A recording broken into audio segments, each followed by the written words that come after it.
Hi, this is Bill Craib. It's Thursday, April the 9th, and I'm standing out on my front porch in lovely Heartland, Vermont. It's not so lovely today. The grass is greening up, but it's 44 degrees here in Vermont today, and it's been raining all day. And like most people in the spring of 2020, I'm stuck at home. Have been here for 4 weeks or so.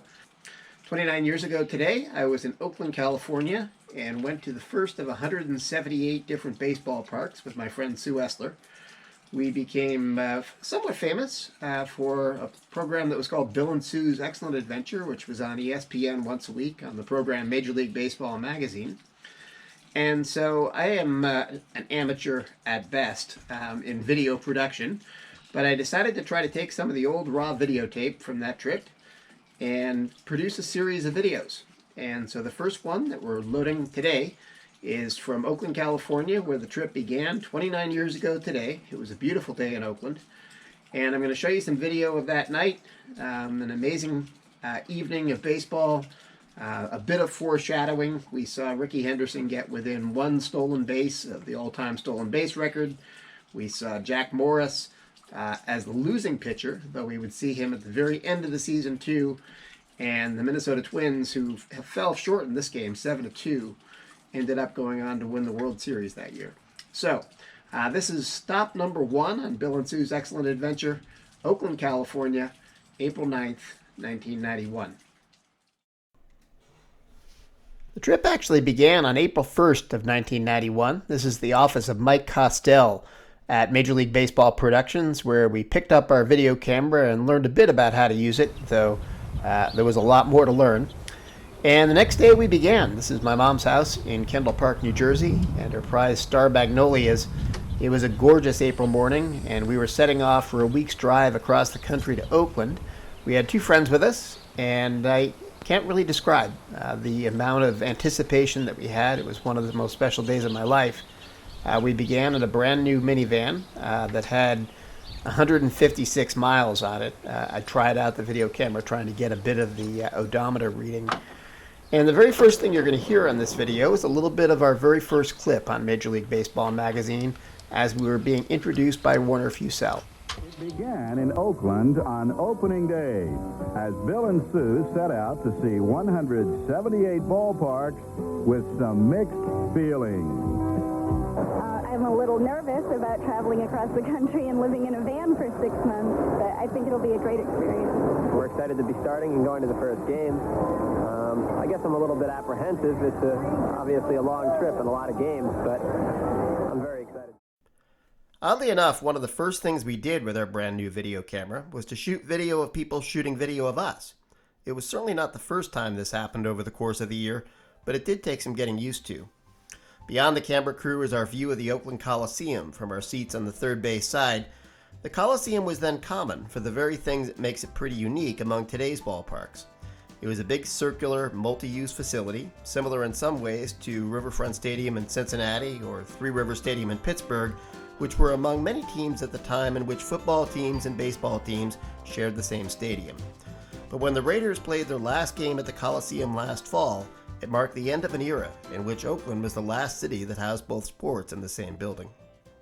That night was a gorgeous evening. It got a little cool as the sun went down, but on the field things were warming up as some players that have held some pretty significant historical records over the years were introduced to the A's fans.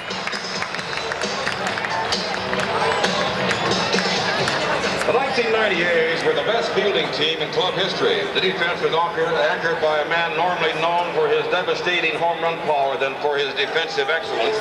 But in 1990, this man made only 5 errors in his 1,429 total chances for a tremendous .997 fielding percentage. For his outstanding work in his first base position, has become the first member of the Oakland Athletics in 5 years to receive the Rawlings Gold Glove Award. Ladies and gentlemen, Mark McGuire.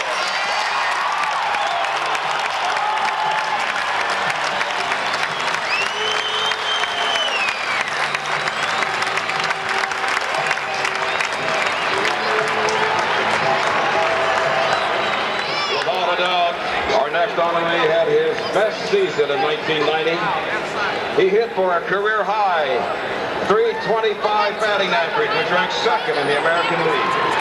He led the league in runs scored, on-base percentage, and stolen bases with 65, which leaves him 2 shy of Lou Brock's all-time stolen base record. His brilliant 1990 season earned him the American League's Most Valuable Player Award. Ladies and gentlemen, Ricky Henderson.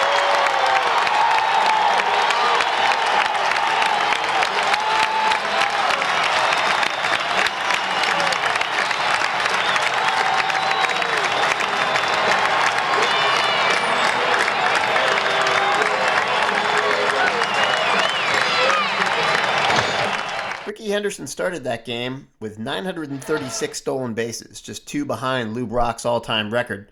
And while he didn't break the record in this game, he did get close, as we'll see in a minute.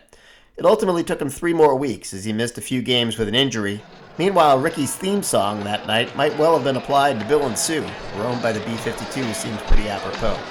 There were just a few more pregame festivities and a smoky national anthem. It was almost time for baseball.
Then finally it was time for baseball. Dan Gladden grounded out to begin the ball game, and Chuck Knobloch flied out. Then a player we'd see a lot more of in October. 34, Kirby Puckett, right field.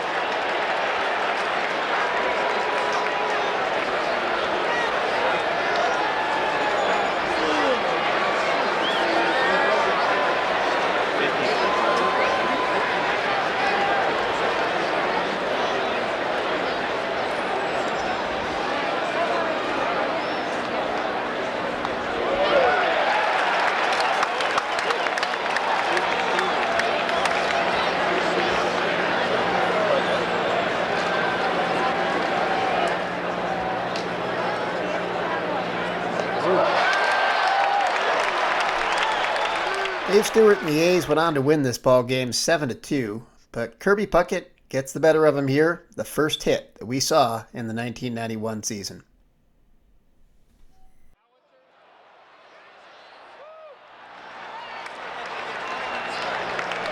The Twins didn't score in the inning, and in the bottom of the first, Ricky Henderson got number 937.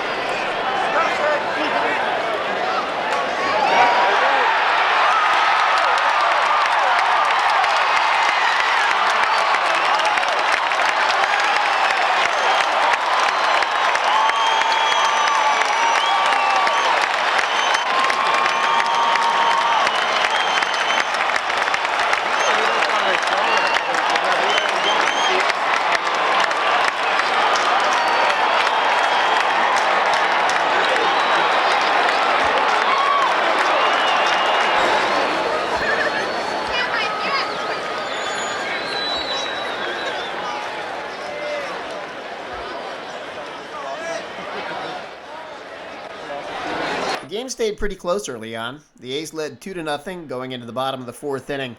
But as we were intently watching and filming Ricky Henderson over at first base to see if he could somehow break the record with Walt Weiss out in front of him at second, Dave Henderson, hitting second in the lineup, sent the game's only home run over the left field fence and put the game out of reach. The A's took a 5-2 lead on this home run and went on to win 7-2. We drove our friends to get on a red-eye at the Oakland airport, and we were off to Reno and another 177 parks. Final score in Game 1, Oakland A's 7, Minnesota Twins 2.